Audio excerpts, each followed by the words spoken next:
Headlines नंतर सगळ्या बातम्या सविस्तर पाहूयात। प्रशांत कोरटकर विरोधात लुकआउट नोटीस जारी करण्यात आली आहे। कोल्हापूर पोलिसांकडून ही नोटीस जारी केली आहे। प्रशांत कोरटकर दुबईला पळून गेल्याची बातमी समोर येत होती। कोरटकरचा एक फोटो माध्यमांवर व्हायरल होत होता, त्यामुळे कोरटकर दुबईला गेल्याचं सांगितलं जात होतं। मात्र कोरटकरचे 2023 सालचे दुबईचे फोटो एनडीटीव्ही मराठीच्या हाती लागले, त्यामुळे व्हायरल होणारा फोटो हा 2023 चा असावा असं सांगितलं जातंय। कोरटकरच्या शोध मोहिमेला आणि तपास दुसरी दिशा देण्याचा प्रयत्न होतोय का, असाही सवाल यामुळे उपस्थित केला जातोय। 2023 नोव्हेंबरमध्ये कुटुंबासोबत दुबईला गेल्याचे फोटो प्रशांत कोरटकरच्या इंस्टाग्राम अकाउंटवर आहेत। सध्या कोरटकरला शोधण्यासाठी कोल्हापूर पोलिसांचे एक पथक हे चंद्रपूरमध्ये पोहोचले आहे।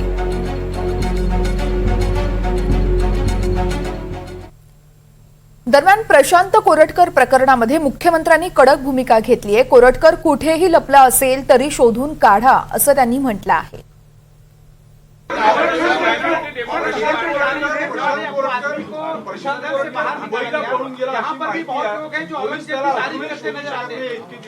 असं आहे, कुठलीही शहानिशा न करता बातम्या चाललेल्या आहेत आणि मी तुम्हाला सांगतो, तो दुबईला जाऊ का अजून कुठेही जाऊ, पोलीस शोधून काढतील आणि त्याच्यावर कारवाई करतील म्हणजे करतील। प्रशांत कोरटकरचा फोटो व्हायरल झाल्यानंतर विरोधक चांगलेच आक्रमक झाल्याचे पाहायला मिळतात। कोरटकरला लपवण्यात पोलिसांचाच हात आहे असा आरोप विरोधकांकडून केला जातोय, पाहूयात। हा नागपूरचा त्यांचाच माणूस आहे ना, आता तो पळून गेला का नाही हे ते सांगते।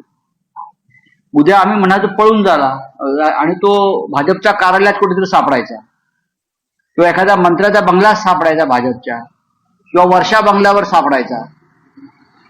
काही होऊ शकतं, भारतीय जनता पक्षाच्या राजवटीमध्ये काही होऊ शकतं। आणि खरोखर हा कोरटकर पळून गेला असेल तर गृह खात्याच्या मदतीशिवाय तो हे पलायन करू शकत नाही। नाही, मला काय आश्चर्य वाटत नाही। ह्याच्यात आश्चर्य वाटण्यासारखं काय? क्राईम रेट हा तुमचं चॅनल लावलं की दिसतो की महाराष्ट्रात क्राईम आहेत आणि वाढतोच आहे। आणि हा डेटा माझा नाही आहे, हा मीडियाचा डेटा आहे, लाईव्ह डेटा आहे आणि केंद्र सरकारच्या होम डिपार्टमेंटचाच डेटा काढून बघा ना। आता डबल इंजिनचं सरकार आहे ना, तिथे पण ते इथे पण ते। डेटा तर काय मी नाही क्रिएट केलेला, तो क्रिएट कोणी केला आहे? होम मिनिस्ट्रीला पाठवला कोणी डेटा? Government of Maharashtra.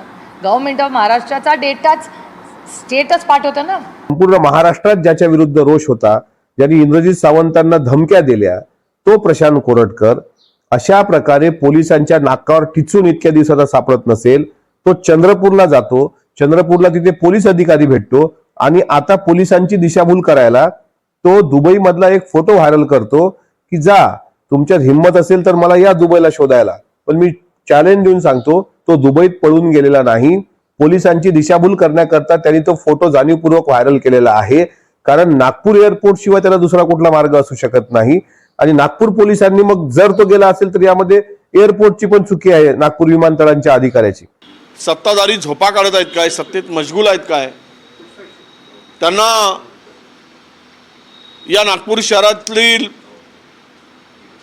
या घटनेबाबत पूर्वकल्पना जर होती, हे प्री प्लॅन होतं, पूर्वनियोजित होतं, तर मग पोलिसांना सुगावा का लागला नाही? पोलिसांना याबाबतची माहिती का मिळाली नाही? पोलीस यंत्रणा गाफील कशी राहिली? हा खरा प्रश्न या ठिकाणी।